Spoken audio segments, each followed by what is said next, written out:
Hello, everyone. Is everybody still here with us? All right. Awesome. Wonderful.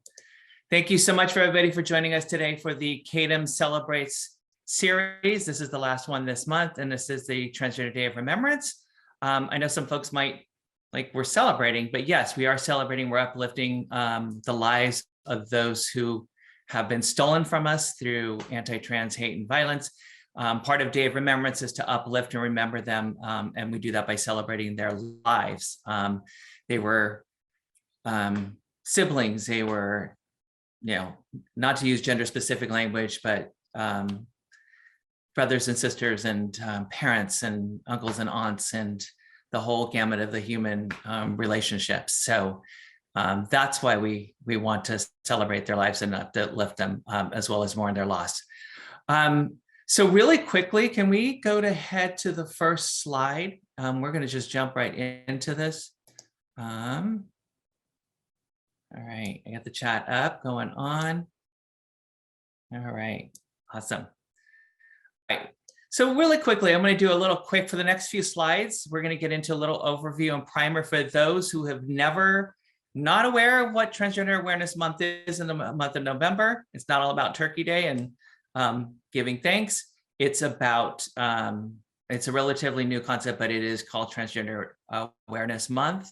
And this is a month where we're dedicated to education about transgender communities, important issues facing trans people and non-binary people across this country. It's to also uplift the voices, experiences, successes of the trans and non-binary and gender non-conforming communities. And Transgender Awareness Week really just culminated this week from the 13th, 19th as a lead up to today's Transgender Day of Awareness event.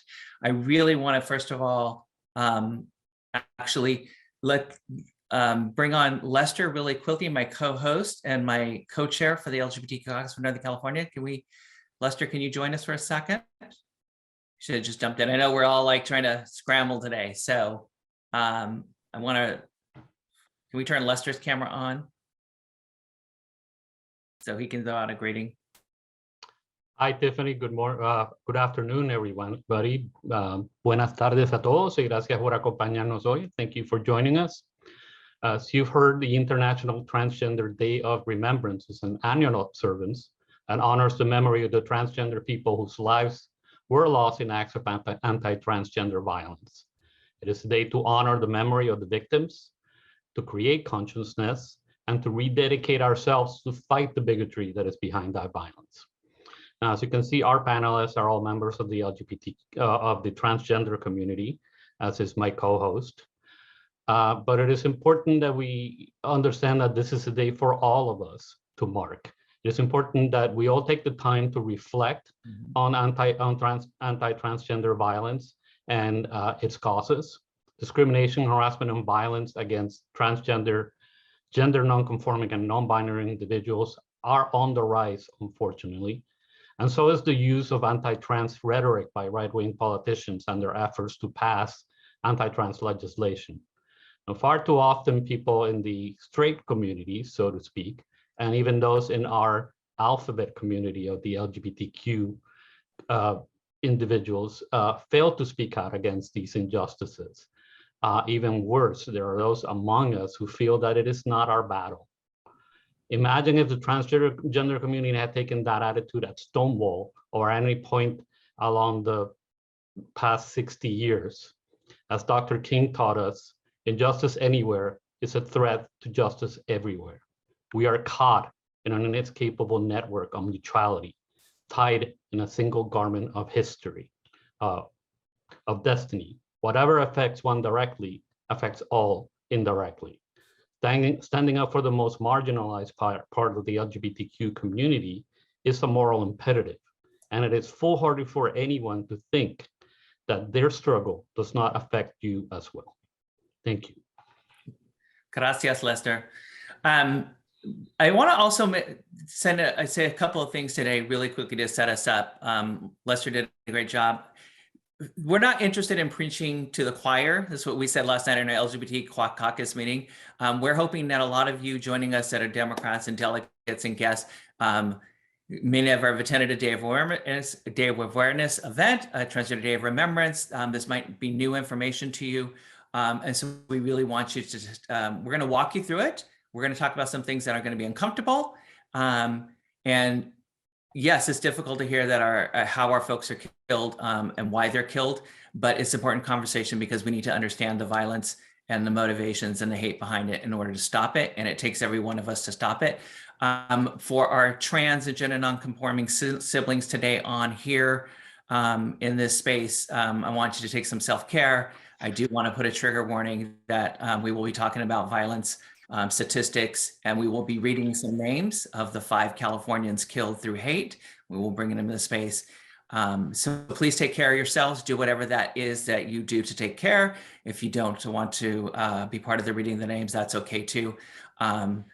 Everybody has their own way of remembering and bringing that into the space. I do want to say that, and I will give another trigger warning as we get closer to the names. But we really want to have this tough conversation. And again, we're grateful for the California Democratic Party for partnering with us, giving us this platform to elevate these issues and these important conversations. So next slide, please. This, the HR, so many people are tracking, many organizations are tracking the violence across the country. We need more to continue to track them. Human Rights Campaign has been tracking for several years now. They have actually compiled a report.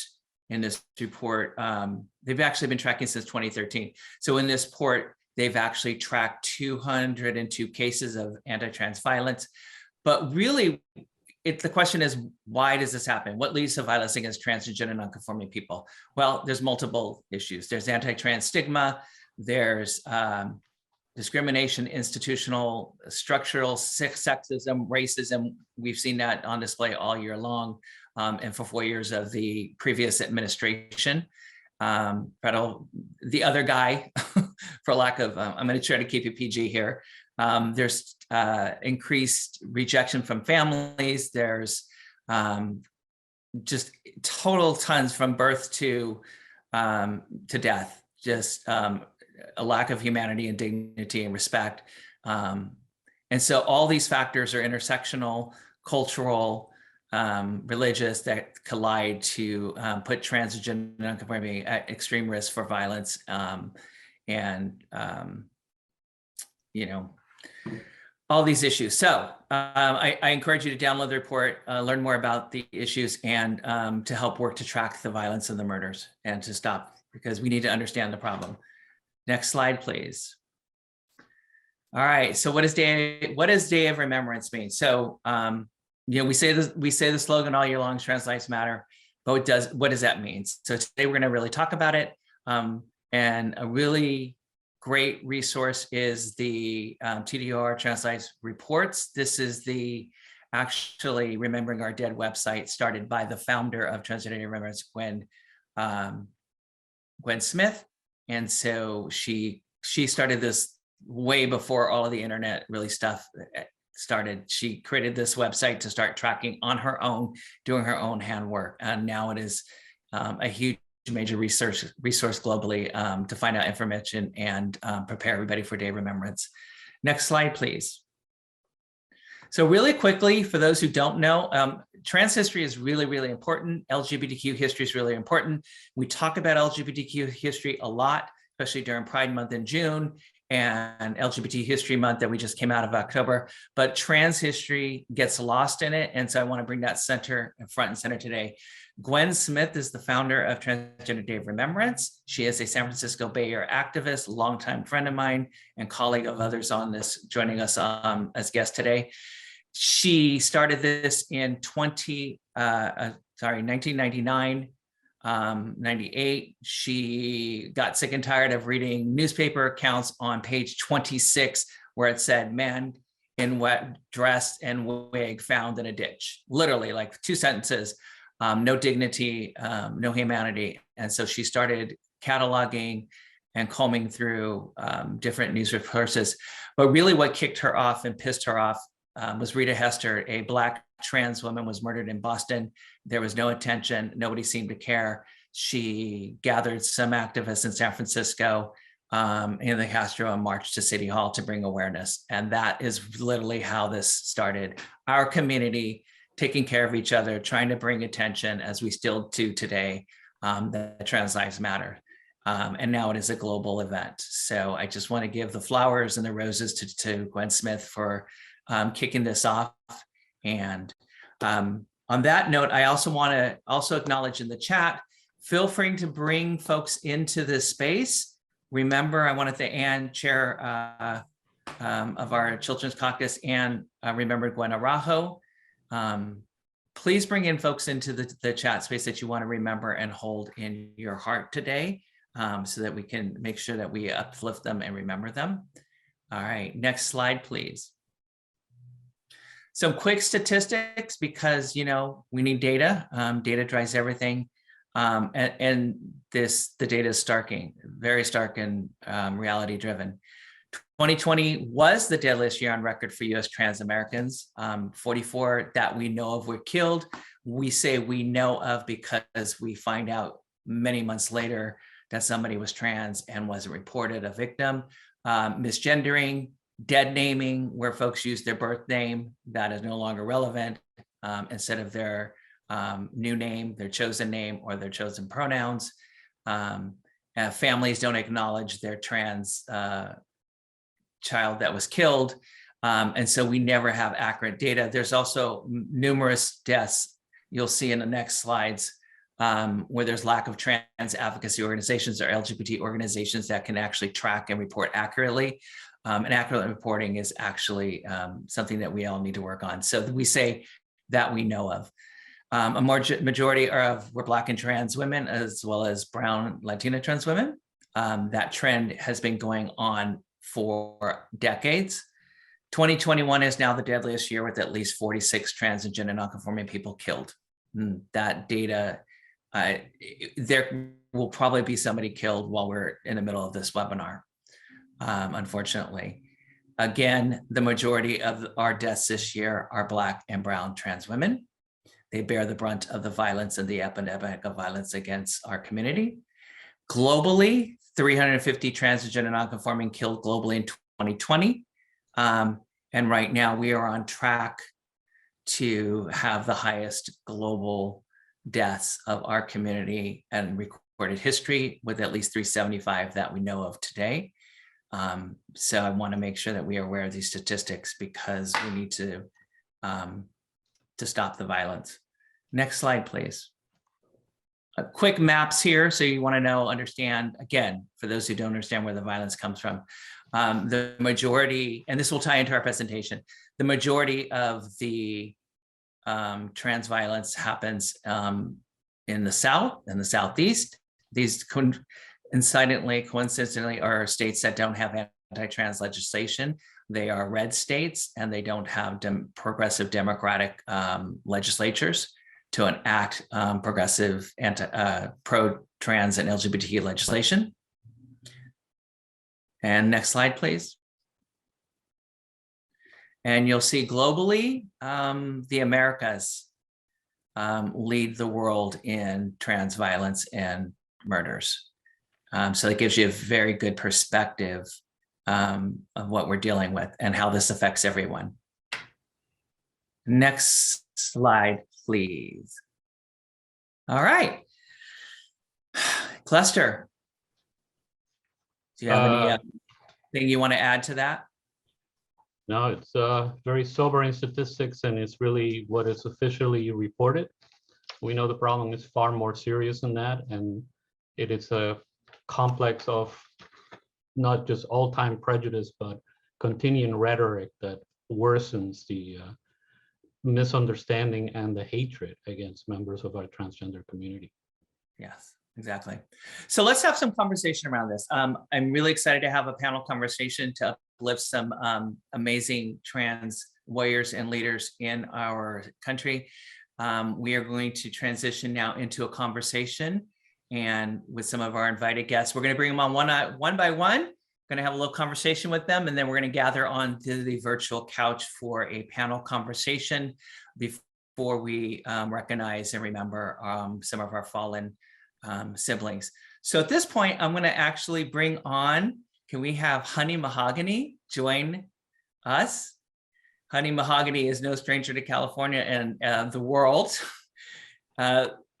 She needs no introduction, but I'm going to go ahead and throw some introduction on her. Honey is co-founder of the Transgender District in San Francisco, the world's first only recognized historical transgender district. She's co-owner of the Stud Bar. That's a whole other story that you can Google what's going on with the Stud. She's elected the first trans chair of the San Francisco Democratic Party. That makes her one of the highest elected trans officials in the United States. She also works as a legislative aide in downtown San Francisco. She has her hand in so many different pots. It's amazing. She's inspirational. So excited to be here to join us with this conversation. You've been joining us a lot lately.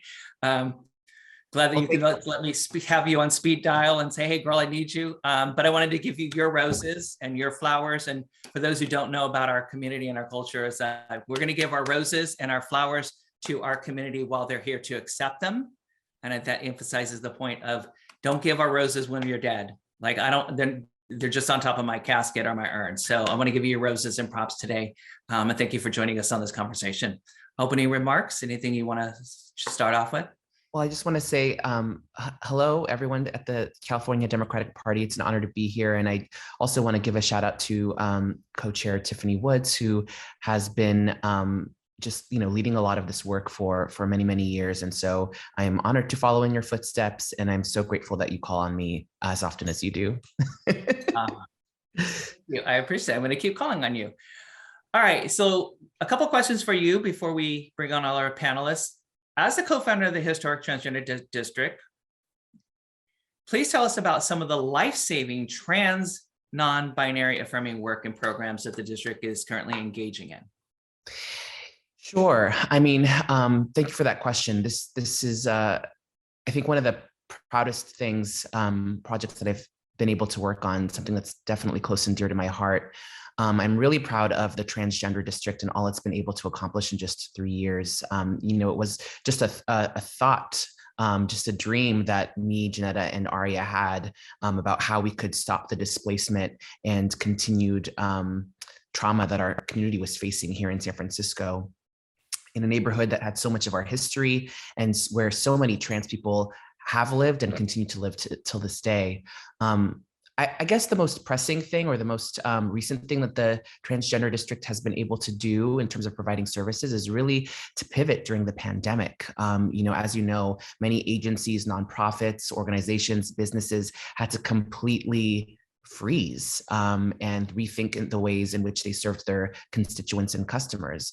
And the Trans District was able to do that very nimbly and very quickly and provide things like stipends to community members. So if people needed help with their rent, with groceries, with utilities, the Trans District was able to get them a check with very little turnaround time. So that was really incredible. The Trans District also took it upon itself to start doing mobile testing within the district, partnering with the Department of Public Health. And then when vaccines became available, doing vaccine distribution within the community and setting aside vaccine appointments for members of the community. And when I say members of the community, again, I want to remind folks that we're talking about folks who live in the TL and folks who are transgender, non-conforming, queer, non-binary, people who are extremely vulnerable members of our community. So again, just serving some of the most vulnerable during some of our, the most horrific and strenuous times in history.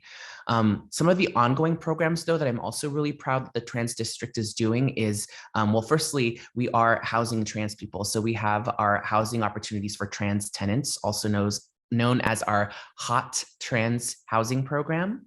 It's basically a subsidy program, and its main goals are to provide equitable, stable, gender affirming and permanent housing for trans people in San Francisco. And it is not just in the Tenderloin, it is throughout San Francisco. And I believe we even have a couple of spaces in Oakland as well, because we know that our community does have a variety of needs. Another thing that the Trans District has been doing and is really committed to doing is, it's the Trans District. What does it mean when people go there and visit there, and how do we honor our legacy and our history? And that's why we have a public awareness campaign, and specifically it's called Know Our Place. And it basically promotes the historic placemaking and trans resilience through public and social media streams. There's actually even an interactive web page called knowourplace.com. And you can see some of the digital print media that is up in BART stations, on billboards in San Francisco. In addition to that, there are works of art, murals. A lot of our Big Belly trash cans have art by trans artists of our trans community. And then, of course, there are trans flags in many places, including all of the lighting poles and trans flags on all the lighting poles as well. And we're working on plaques and other things to, again, commemorate that history. And then along those same lines, we have a visual storytelling project, which can be found on the Trans District's YouTube page. And this is really, again, documenting the rich history of our community and that neighborhood. So we profile many long-term San Francisco residents, who still live in the Tenderloin, and talk to them about their experiences, their life stories, and what brought them to San Francisco and why they're still here and what their vision is for the future.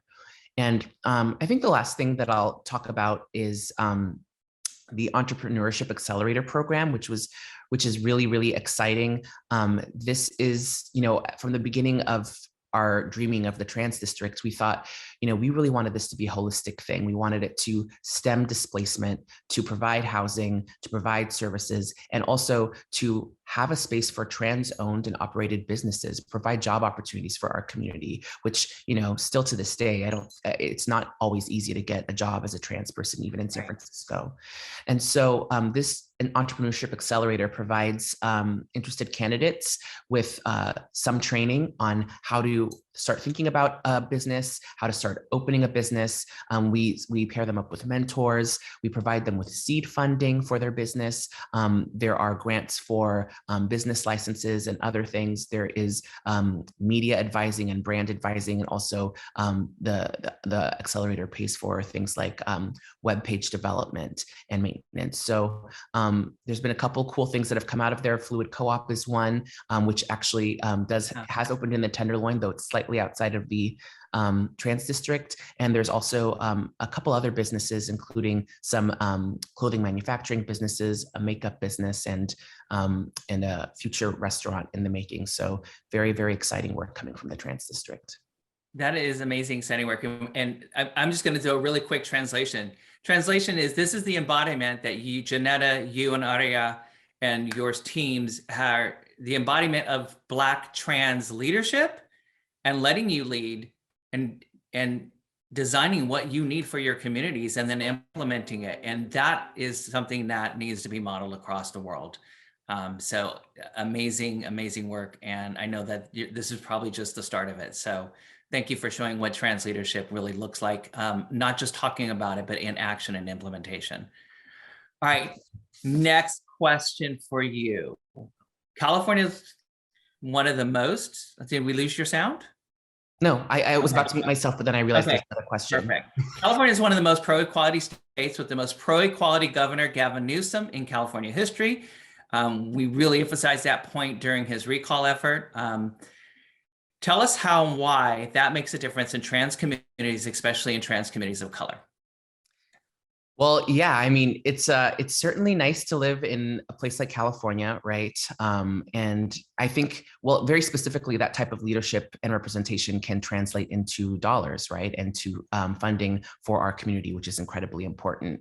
And, as someone who was born and raised in California, I honestly feel pretty lucky, and I can't imagine living anywhere else, because we're all seeing all of this legislation that is being introduced all across this country, which is really attacking trans rights. This is a huge Republican-led effort that is trying to take away our housing, our healthcare, access to bathrooms, our ability to play in sports. I mean, just basically everything. And we don't have to deal with that here. And I think that that's really important. We have life-affirming policies being introduced by our state legislators and passed and signed by our governor into law. And to be able to have that as a foundation, I think it really allows us to push for more progressive policies and more equitable policies that will, I think, get at the root of some of the inequalities and disparities that we are facing as a community. So it's a great place to start, and there's definitely still a lot more to do. Absolutely. Absolutely. Awesome. Okay. I'm going to send you back to the virtual green room for a second, up into the little square, and we're going to bring you back in a little bit to the couch. All right. Thank you, honey. Can we have the next slide, please? We will be talking about the challenges faced by trans individuals for medical care. Thank you, Susan, for that question. We're going to actually get into that. All right. As Honey mentioned, the anti-trans bills and legislation, which is why we want to have this conversation, right? Because we're not seeing this in California, although we used to. So 33 states have introduced more than 100 bills that aim to curb the rights of trans people across the country, with advocacy groups calling 2021 a record-breaking year for such legislation. These numbers have gone up. A lot of this was introduced earlier on in the legislative season. But Texas is just going way extra. I mean, way over the top extra. With 47 anti-trans bills and 3 special legislation sessions. So they're trying to get they're leading in specialness right now. So a quick visual, next slide, please. For our visual learners on here. This is a little old, it's actually from April 12th, but it just kind of shows where this, the arc of the anti-trans legislation have been really going on since 2015. As Honey said, this is a coordinated attack by Republicans. They're trying to erase us. They're trying to erase us from navigating physical spaces, right? If we can't navigate society, then we're not going to be existing. So this, I believe, let me give you updated numbers. 391 anti-LGBTQ bills introduced, including 198 anti-trans bills targeting our youth for simply existing. Of these, 41 anti-LGBTQ bills have already been enacted across the states. So this is very alarming. One of the leaders, next slides, please. And let me know if I'm going too fast on these slides. Next slides, can we get to the Arkansas slide, I believe? All right, Arkansas. Arkansas is very critical to this conversation because in Arkansas, they became the first state to outlaw providing gender-affirming treatment to minors, a move the American Civil Liberties Union said would send a terrible and heartbreaking message to transgender youth across the country. A federal judge on July 24th temporarily blocked that law from implementing. It is now currently being challenged and has not gone into effect yet. But we're going to bring somebody who's going to shed a little bit more light on that fight. She has been an integral into that fight, fighting it, and actually met with the governor. I'm going to bring into the virtual room really quickly the Honorable Evelyn Rios Stafford. Evelyn's no stranger to California. She started out in San Francisco. She is the Justice of the Peace in Washington County. She is the first trans elected official in the state of Arkansas. We have this trend from California, sending them to other states, and then they become the elected. And we're like, what? Wait, what about us? Like, we train them and then we send them out into the red states. I love that. Evelyn also sits on the board of the Transgender Law Center, and which is the nation's largest civil rights organization based in Oakland, California, and she's the former resident of San Francisco. She also is the first trans woman ever to win 2 Emmys. A lot of people don't know that, as a producer, segment producer for, was it KGO? KGO. KGO. See, I remember back from those days. And I remember your very first email when you reached out to me when we were all in Transgender San Francisco when Brandy was killed. Mm-hmm. I'm so excited about your new journey. We are sad that we lost you, but we are happy that you're there fighting this battle in Arkansas. So thank you for joining us and taking the time out. I know you're in the middle of things there in Arkansas. My opening question to you is, you moved to Arkansas from San Francisco. I would never do that, but I moved from the Bay Area to Sacramento, and folks said, you're leaving the Bay Area, the East Bay, San Leandro, Oakland for Sacramento. And I said, yes, not only Sacramento, Elk Grove. But we're making a difference here. Tell us what it's been like for you to go from California, as we said earlier, progressive state, the most progressive state, governor, pro-equality. And then of course you were in San Francisco and growing up and as you were, coming into your adulthood and trans and all the work that you were doing in San Francisco. And I know you and I have been marching on Transgender Day of Remembrance and events, but what was it like going from California to such an anti-trans LGBT state like Arkansas right now that's like leading that mantle? Mm-hmm. Yeah, thank you. And first of all, thank you and Tiffany and the California Democrats for having me on and giving me this opportunity to kind of share my perspective here. Yeah, I lived in, I moved to San Francisco in the 90s. Lived through a lot. I was in San Francisco during that very first Trans Day of Remembrance Candlelight Vigil back in 1999. And we were, there for the vigils for, Gwen Arajo in the early O's. I was there during the very first trans march in the mid O's, and a lot of different things, the fight over marriage equality and things like that. So I've seen, over my 15 years living in California, seen a lot of change and a lot of progress and a lot of moving forward.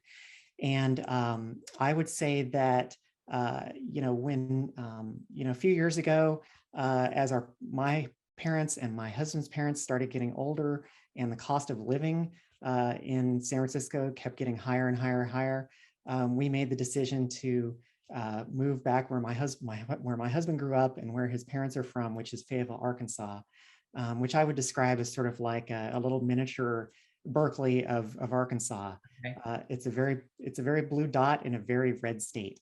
But coming here from California and seeing all the changes and progress that we'd made since the 90s, it really felt like going back in time 20 years, and going back to a time and through a time warp to a time and a place where all that progress had never been made in the first place.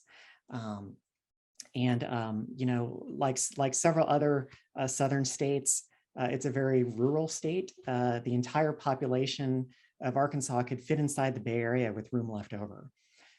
So I would say that, coming as an individual who'd been through that experience and had been involved in activism for 20 years, there were actually a lot of opportunities to dig in and make a difference. The very first thing that I got involved in 2015 was the fight in Fayetteville to pass an LGBTQ inclusive civil rights ordinance, which was the very first one in the entire state.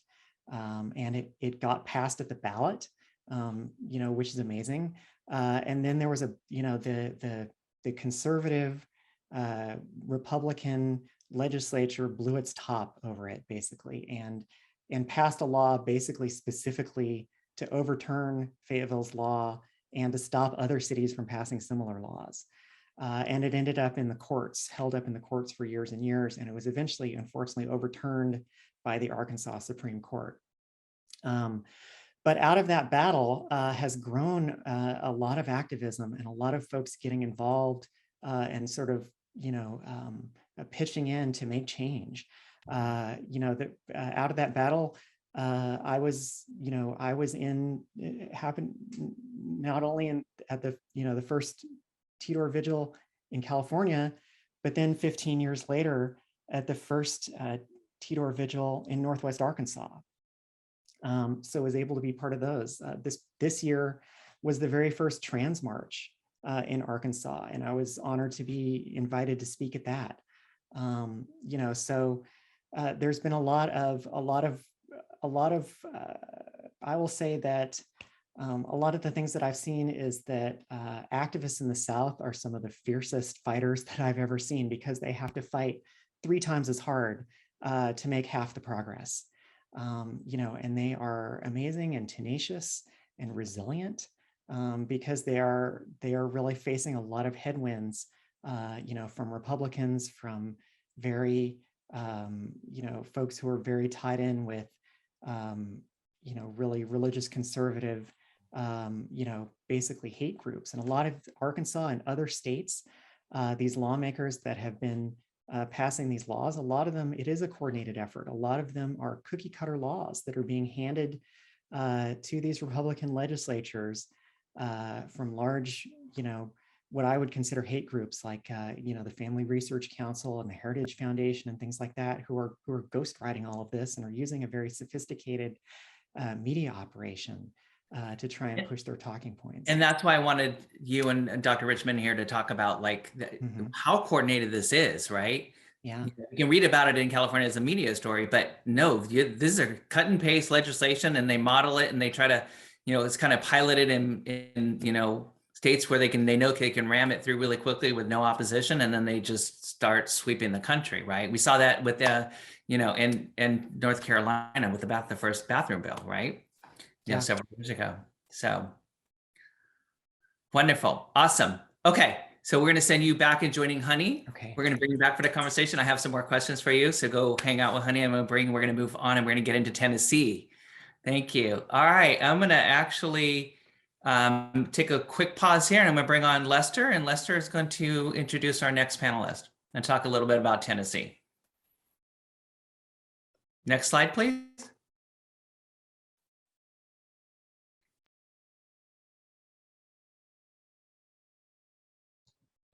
Thank you, Tiffany.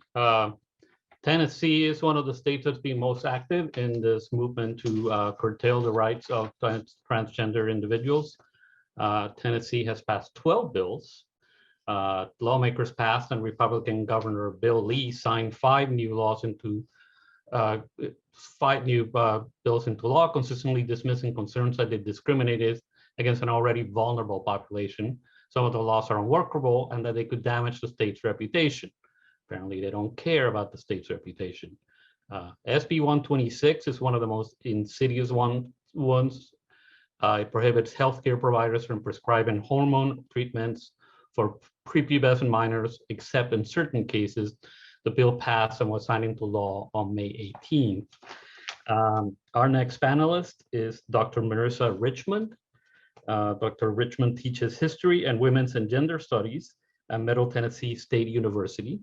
She's a member and recent past chair of the Metro Nashville Human Relations Commission and a member of the board of the Stonewall Inn Gives Back Initiative and the Tennessee Federation of Democratic Women. Earlier this year, she completed one term as the first and only Black trans woman to serve on the Democratic National Committee. We hope that she won't be the last. Dr. Richmond, It's good to be here. Good to see you. Now, you have been the only trans woman of color on the DNC until recently, and you have a long history of fighting anti-trans, anti-LGBTQ legislation in Tennessee. Can you tell us a little bit about that history? Well, for a number of years, I was the president of the Tennessee Transgender Political Coalition.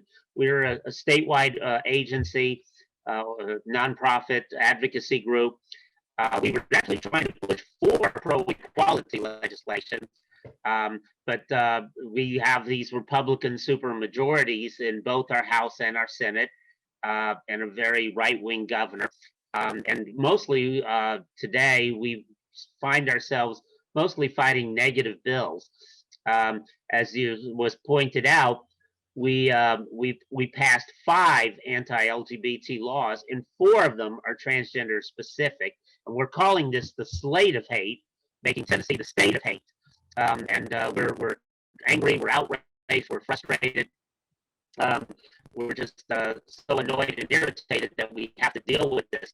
But we've been seeing Tennessee move further and further to the right every year. You know, among these 5 bills, these 5 laws, again, there's a couple that are bathroom focused, one on schools, one on businesses. Honey mentioned, of course, trans sports bills. We passed one of those. We passed one, of course, to ban hormones, as was mentioned, and then to opt out of teaching LGBTQ history. So that's the one that's broad for the whole LGBTQ community. And we anticipate when they come back in January, they'll probably be pushing more such legislation. And we're watching what's, as was just mentioned, other bills being introduced in other states, Texas, although we are the state that's passed the most of these bills so far. Thank you. That is quite concerning. I think at this point, we want to bring back all the panelists and have a panel discussion. Is that right, Tiffany?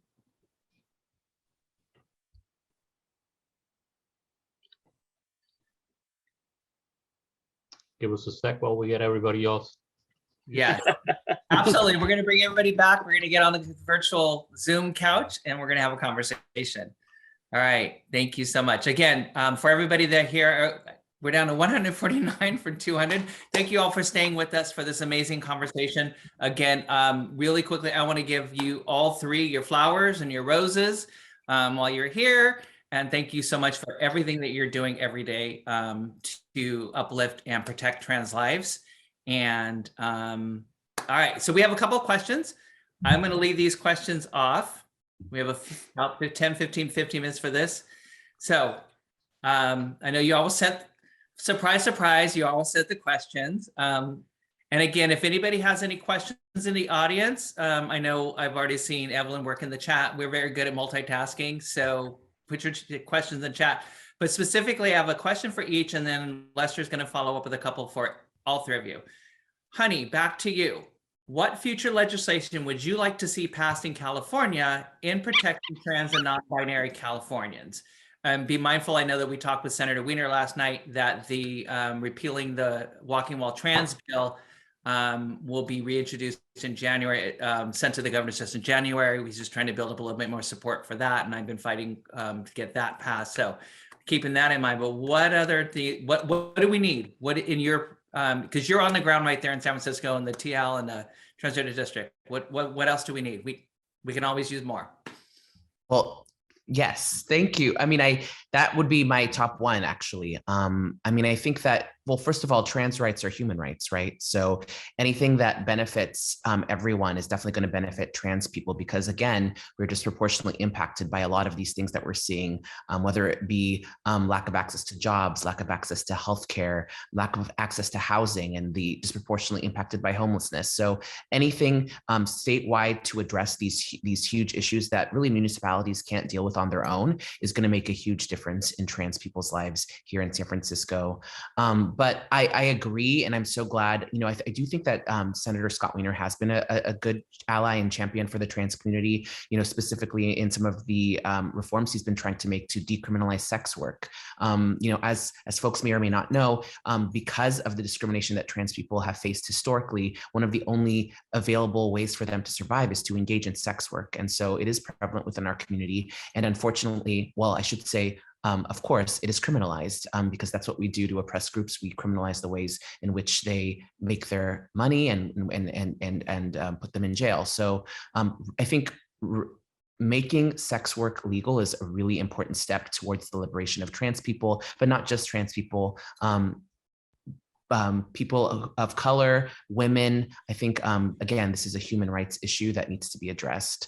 But again, I would say that a statewide solution on how we approach homelessness and really prioritize the building of affordable housing, which I know there are laws that have passed, but I think there needs to be more done. So those are the issues that I would like to highlight. Awesome. All right. Thank you. All right. Honorable Evelyn Rios, let's go to Arkansas. And you know this is going to come, but we have to bring this up. So Arkansas became the first state to allow providing gender-affirming treatment to minors. I know there was a question earlier about talking about access to care. We know that trans health care is a huge issue globally.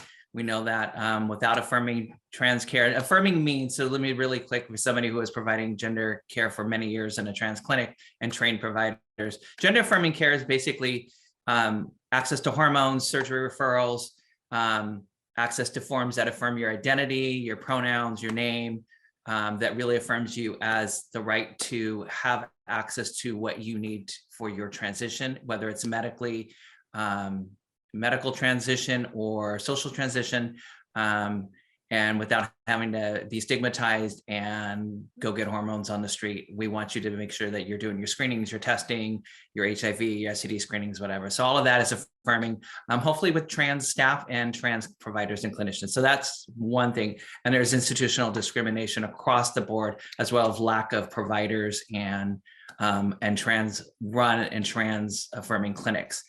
So going back to Arkansas, you were a leader in the fight with trans youth who were at the table with you and that were leading the fight at the state capitol. You ended up meeting Governor Hutchinson, who eventually did veto the bill. How critical was that meeting in the advocacy of trans youth voices? Yeah, thank you. Yes, it was. It was very critical. Leading up to that meeting, what had happened in the state legislature, when this bill was being heard, there was the voices of trans people, the voices of trans youth and their families were very much shut out of the whole debate. They were given very little time to speak when these bills were up for debate. But the conservative Republicans in the legislature were giving basically hate groups and quack doctors all the time in the world that they wanted to basically spread misinformation and fear mongering. I wanted to clarify with under 18, really trans affirming care, what we're talking about is mental health care. In some cases, under doctor supervision, we're talking about hormone therapy and or puberty blockers, and that's it. And the only other thing that happens in gender affirming in schools is allowing kids to change their name, their pronouns, and how they dress if there's a school uniform involved or something like that, and that's it. But there was so much fear mongering and misinformation around this issue. So one of my local state legislator was able to get me in with a meeting with the governor because she felt that because trans people's voices had been shut out of the conversation almost so thoroughly that it was incumbent upon the governor, before he made a decision on what to do with this bill, to hear the actual voices of trans people. So I brought along with me an 18-year-old Arkansas young person who actually transitioned in Arkansas public schools successfly and had been through hormone therapy along with the consent of her mom and grandma. And it was the first time that the governor, a very conservative Republican governor, had ever had a sit-down meeting with a trans person in his entire many decades of life. And it wasn't an easy meeting. It wasn't definitely a comfortable meeting, but he learned a lot during that meeting. He asked a lot of questions. The meeting actually ran longer than they'd scheduled because he had so many questions. I walked out on pins and needles, having no idea what he was going to do. But a few days later, not only did he veto the bill, but he did a press conference where he, came out against the legislation in fairly strong language, which really surprised me. And I could hear some of the talking points, some of the things that we had discussed in that meeting, some echoes of that in what he was talking about. And I think where myself and him maybe found some common ground, I told him that, Republicans, try to portray themselves as they claim that they're the party of limited government, but here are Republicans trying to insert themselves between families and their doctors, trying to insert themselves between students and teachers, trying to insert themselves between coaches and their sports teams. And how is that small government in any way, shape, or form? And I think that was one of the messages that got through to him, where there was some common ground to be found. I remember him saying, didn't he say overreach in his statement? Yes, he called it a vast government overreach. Yes. Yeah, that's right. That's right. And, I think one of the silver linings that came out of this whole, I was also there in federal court when the judge blocked this law from going into effect. There were some very brave trans young people who brought this lawsuit forward along with their families and the help of the ACLU. And I think one of the silver linings of this whole ordeal is that these individual families who are going through trying to navigate being a trans young person or parenting a trans young person, who are doing this on their own in their own isolated communities, for the first time found each other and were able to communicate and come together and bond and work as a unit and as a team. And now they're connected, and now they're a political force on their own, and they're creating their own nonprofits and doing their own advocacy. And that is really incredibly beautiful to see. And that's one of the amazing, resilient and permanent things about this that I think is going to be a force to be reckoned with going forward. I'm so amazed at the work, and that gives us better insight why we move to so much conservative or different areas, right? Where we can, I think they need leadership, and sometimes we can come in there with our experience and be able to make a difference. So thank you so much for everything you're doing and for that story. All right, next we're going to go to Dr. Richmond. Tennessee followed Arkansas. What lessons are there from these two states in finding anti-trans LGBTQ plus legislation? Well, these bills are being circulated from state to state by these national groups. They've got state either direct affiliates or other organizations they work with to market these bills. And so we watch what happens in other states. We would prefer to follow the lead of California instead of Arkansas. No offense to Arkansas, but the reality is that they're throwing this out and seeing what'll stick to the wall. And in Tennessee, it's sticking, and in Arkansas, it's sticking, and in Mississippi, it's sticking. We've tried to reach out to our governor. Our previous governor, Bill Haslam, called some of this stuff crazy, but then he wouldn't meet with us. Although I had met him in individual receptions, but not had a sit-down meeting. I've tried to meet with our state attorney general. He filed a brief on those federal cases about employment non-discrimination. He wouldn't meet with us. And now he's filed a second lawsuit, taking the lead along with 20 other states following him to try to limit those Supreme Court rulings on Title VII. They won't even sit down and talk with us. I applaud Evelyn and the folks in Arkansas for getting that meeting. And we saw the same thing in South Dakota and some other states where they have been able to get Republican governors to veto this legislation. Our governors won't even meet with us. And so it's very frustrating. But we still continue to fight. We go to the legislature. We have people who testify on these bills. We have parents sometimes breaking down in tears because they're afraid for their children, and with good reason. And they don't care. They just don't care. And they keep talking about protecting Tennessee values. As far as I'm concerned, we're still all Americans, and the 14th Amendment applies for everybody. We're supposed to be covered for equal protection of the laws, and their job should be to protect children, not criminalize transgender children. Heartbreaking to hear. Heartbreaking. Okay, Lester. Lester's got last two questions for you. Both. These will be the same questions for all three. Thank you, Tiffany. For all panelists, in your experience and opinion, what role can we in California and in other states play in fighting anti-trans, anti-LGBTQ legislation in other states? I'll call on Hani first. Sure. Well, I mean, obviously, we do coordinate and do phone banks and, send people to other states to knock on doors and spread the word. And I think a lot of that is really hard work. And I think it can be even scary as a trans person to do that, to go into places where, there are anti-trans laws, where, you're not sure how people are going to react. But I do think that, part of it is really meeting people and letting people know and see trans people in real life and realize that we're not that scary and that we are people just like them. And so I think that really helps a lot, sort of that boots on the ground advocacy. But I think that the other side of that is that we as a country are letting a very small minority of our population dictate what we do federally and controlling a lot of the policies that are being implemented in a way that I believe is unconstitutional. And so I think that we as a state that holds,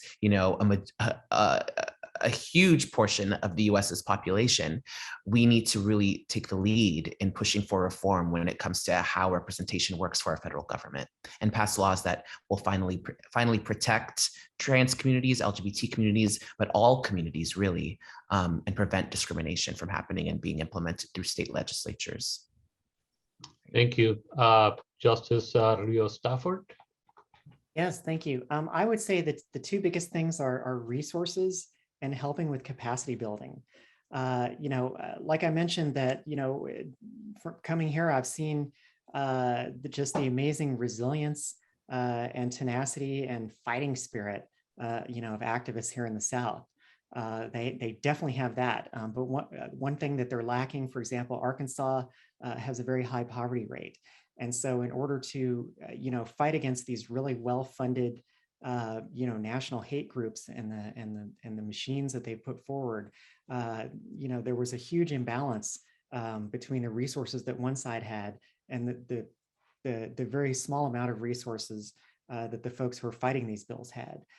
So I think donating to nonprofits that are doing the work and organizations that are doing the work in southern states, helping out Democratic parties in southern states. The Arkansas, I know the Arkansas Democratic Party is pretty under-resourced right now. And the other thing, as mentioned, capacity building. There's folks who definitely, want to do the work and want to make change, but maybe they don't have the same, they haven't, gotten the same sort of like experiences and training and things like that, that other, activists say in San Francisco, where you can learn from so many other people who have laid so much groundwork before you. So you don't have that amazing scaffolding to stand on top of. So I think, helping local people and local communities, build things up is really going to go a long way.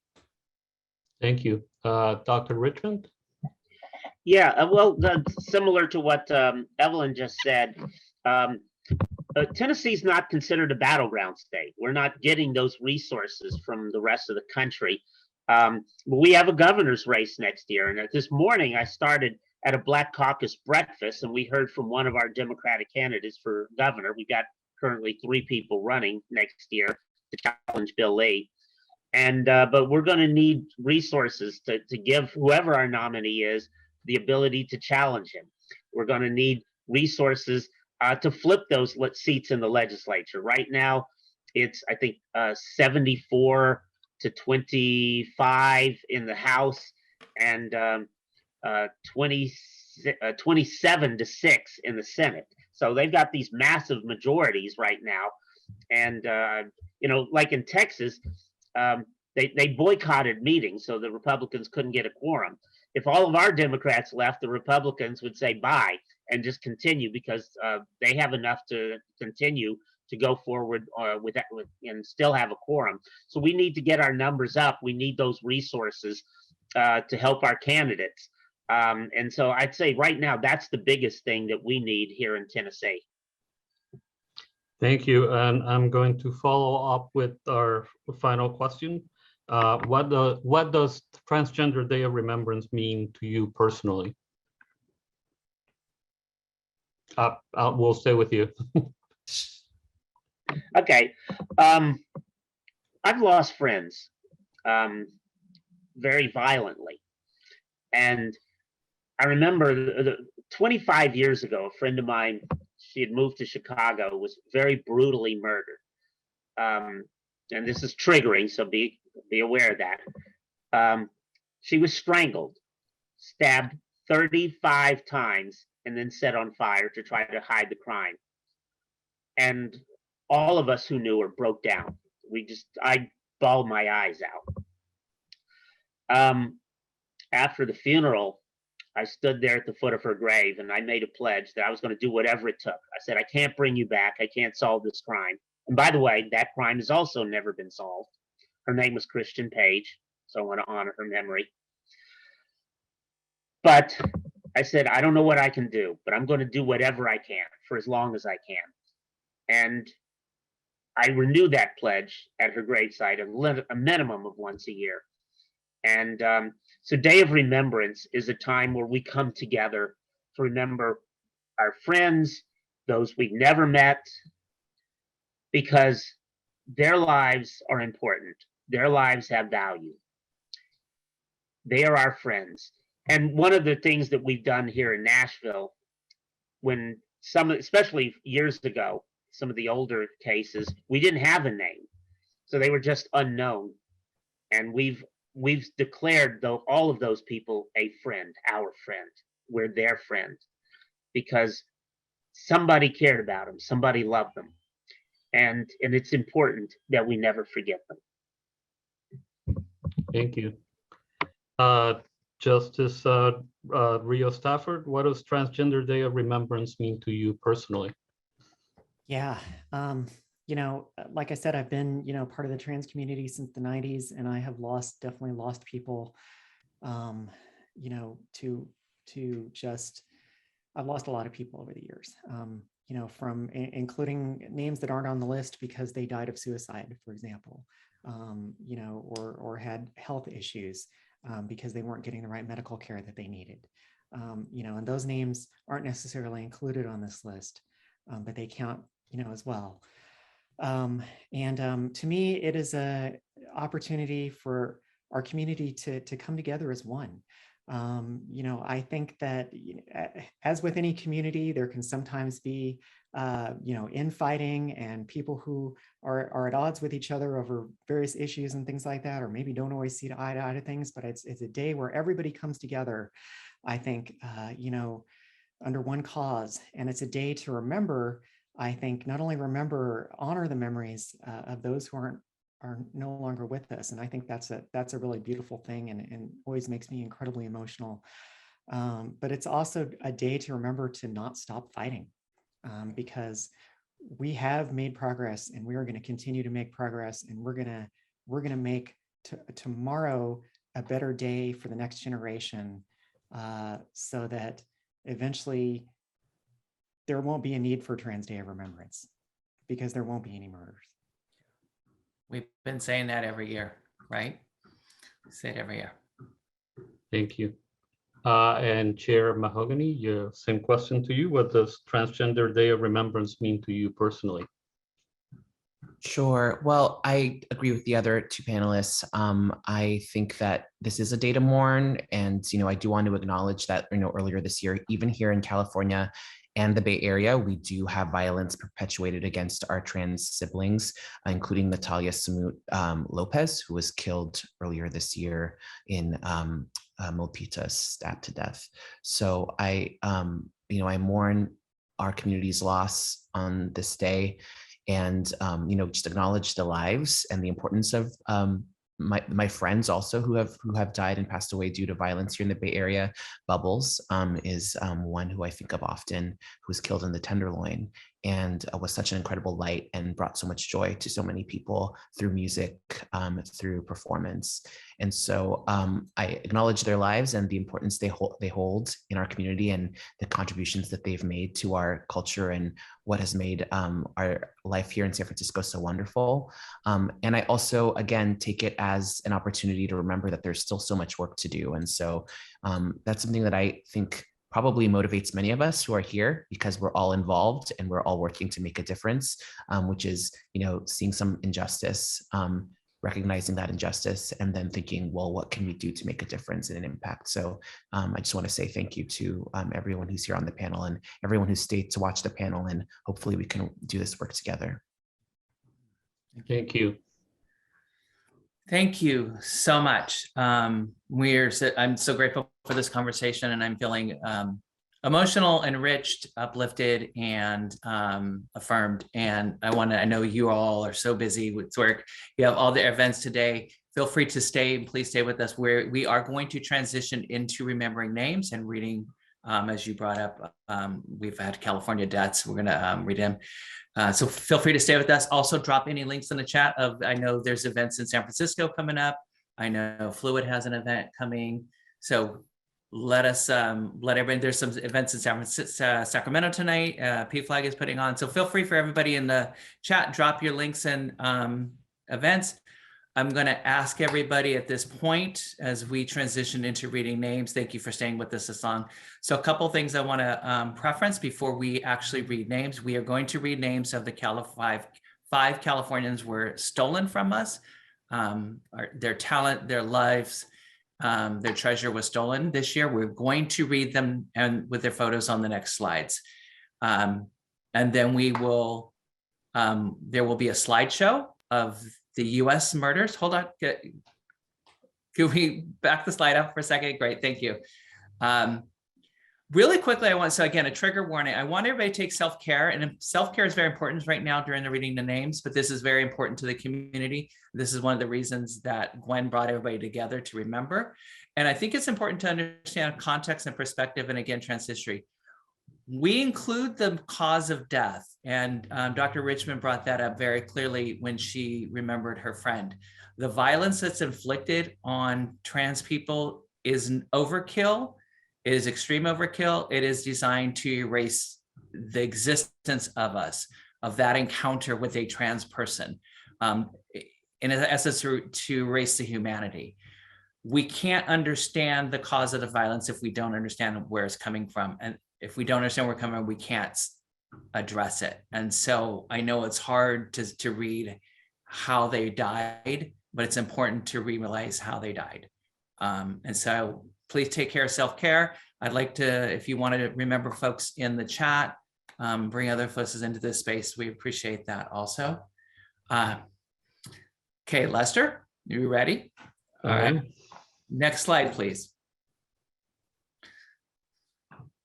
So we'd like to remember Natalia Lopez. She was 24 years old. As Honey said, from San Jose, California. She actually lived in Milpitas. She was a important community performer and drag artist and leader in the San Jose community. And she was murdered by her boyfriend in an act of domestic violence. And that is, many of these cases are not even solved, as also Dr. Richmond pointed out, but he's actually on trial right now. I would also like to bring into this space Kimberly Susan Fayal, age 55 from San Jose, California. She was stabbed last November 22nd. Kimberly is actually, that was a national story. She was volunteering in a homeless shelter when she was murdered with somebody else. So we want to bring them into the space, and we say their names and we say Ashe. Next slide, please. Thank you, Tiffany. And let's remember, we are speaking about real people who had friends and loved ones who were loved and loved other people and had dreams and aspirations, and their lives were cut short. Brianna Pardo was 26 from Los Angeles, California. She was run over on March 17 of this year. Chris Brandon Ruiz was 26 from Lompoc, California, was shot on March 28, 2021. Paul Black, Oliver Jackson, also known as Legion, and Tommy, it was 21, from Slab City, California, was stabbed May 26, 2021. Next slide, please. So I'd like to recognize the global murders. It's never easy.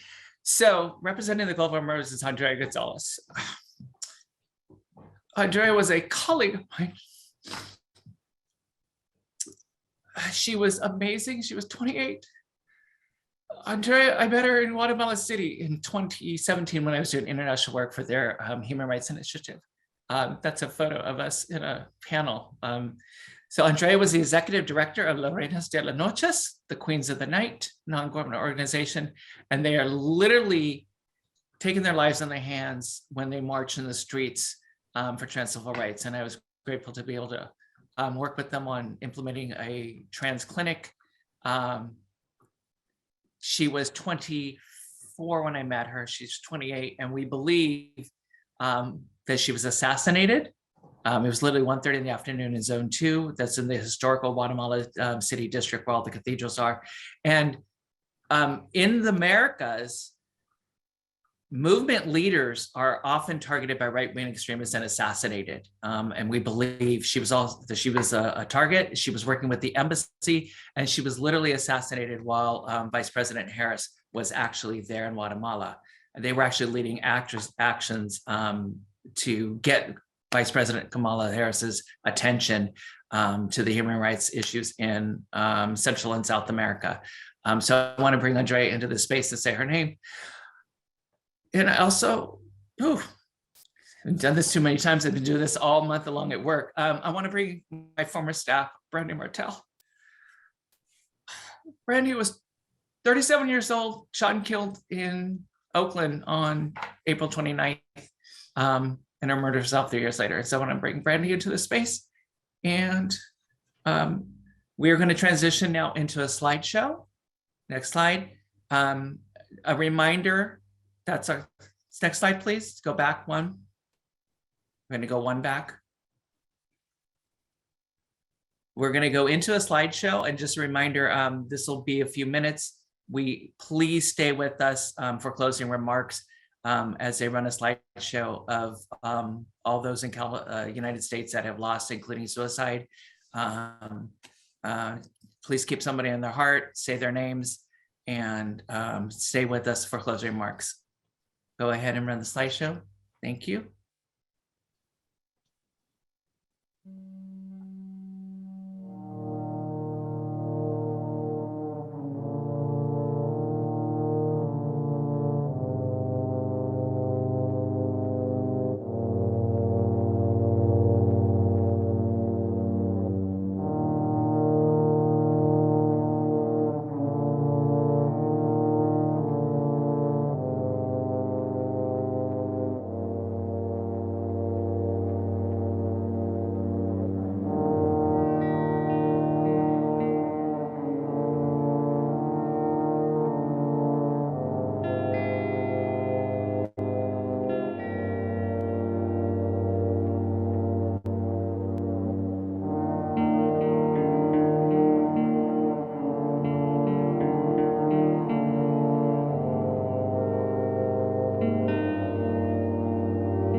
We'd like to remind everyone that Black trans lives matter and trans lives matter every single day, not just on Day of Remembrance and not just on the month of November. Again, want to thank everybody for staying with us and holding space in your hearts for remembrance. And as you saw in the slides, we've lost babies who are 17 and a majority were Black and brown. So thank you so much to the California Democratic Party for allowing us to have space and share space. We say their names and we say Ashe. Thank you so much for Honey Mahogany. Evelyn, I keep saying Evelyn, the Honorable Evelyn Rios, and Dr. Richmond for joining us and all your amazing work you're doing. And I want to thank everybody who's putting on Transgender Day of Remembrance today around the world. Please continue the conversation. We have a lot of work to do so that we never have to read any name again. Lester, closing remarks?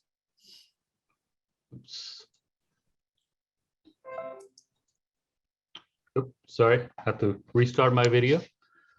Thank you everyone for being here. I know this was tough to get through, but it's very important. We want to thank the leadership of the California Democratic Party for giving us this opportunity to make this presentation. And we also want to thank the staff, particularly India Thomas, who helped us put this together. What went right, it's because of her. If we screwed up in any way, that was my fault. Go ahead and blame me. Yes, can we give India her roses and her flowers too, and Vincent Thomas for reaching out always to make sure that we hold space. And on that note, we're adjourned. Thank you, everybody. Please take care of yourselves and check in with your trans and non-binary siblings, not just today, but throughout the month. Thank you, everybody. Thank you.